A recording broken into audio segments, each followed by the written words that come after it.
ആ സെല്ലിനെ നയിച്ചിരുന്നത് ഒരു അഡ്വക്കേറ്റ് തന്നെയായിരുന്നു. ആ സിനിമയുടെ തിരക്കഥാകൃത്തും നടിയുമായിട്ടുള്ള കുട്ടിയാണ് അതിനെ നയിച്ചിരുന്നത്. അപ്പോൾ അതൊക്കെ അവിടെയൊക്കെ എല്ലാവർക്കും തുണി മാറാനും വസ്ത്രം എല്ലാവർക്കും സൗകര്യങ്ങൾ അവർ ചെയ്തിട്ടുണ്ട്. എനിക്കറിയാം, ഞാൻ അഭിനയിച്ചൊരു പടം അതാണ്. ആ പടത്തിൽ അങ്ങനെ ചെയ്തിട്ടുണ്ട്. നാളെ ഇപ്പം ക്യാബിനറ്റ് ഉണ്ട്, ഇത് ചർച്ച ഇല്ല, അത് ചർച്ച ചെയ്യുന്നത് മുഖ്യമന്ത്രിയാണ് തീരുമാനിക്കുന്നത്. നമ്മളതിനകത്ത് മുഖ്യമന്ത്രി തീരുമാനിച്ചാൽ ചർച്ച ചെയ്യും. അത് മുഖ്യമന്ത്രി അതിൽ ഇടപെടും. സജി ചെറിയാനും മുഖ്യമന്ത്രിയും കൂടെ സംസാരിച്ച് അവർ എന്ത് വേണ്ട തീരുമാനങ്ങൾ എടുക്കും. അതിലൊന്നും എനിക്കൊരു സംശയമില്ല. ഗവൺമെൻറ് കാര്യത്തിൽ കാരണം ഈ ഫെസിലിറ്റീസ് ആരുടെയും വ്യക്തിപരമായ കാര്യങ്ങൾ നമുക്ക് കടന്നു കയറാൻ അവകാശമില്ല. നിങ്ങൾക്കുമില്ല, എനിക്കുമില്ല. ഒരു പേര് പറയിക്കാൻ നിങ്ങൾ ശ്രമിക്കുകയും വേണ്ട. ഒരു പേരെനിക്കറിയത്തുമില്ല. റിപ്പോർട്ടിലും അതില്ല. നമ്മളില്ലാത്ത കാര്യം എന്താ പറയുക, ഈ പുകമറ സൃഷ്ടിച്ച് ഒരു വിഷയത്തിൻ്റെ അന്തസ്സ് കളയുന്നത്.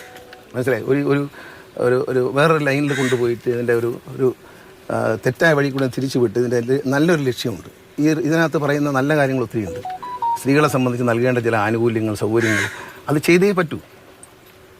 അതിന് പകരം നമ്മൾ വേറെ ചില വിഷയത്തിലേക്ക്, ആളുകളിലേക്ക്, വ്യക്തികളിലേക്ക് തിരിച്ചുവിടുക.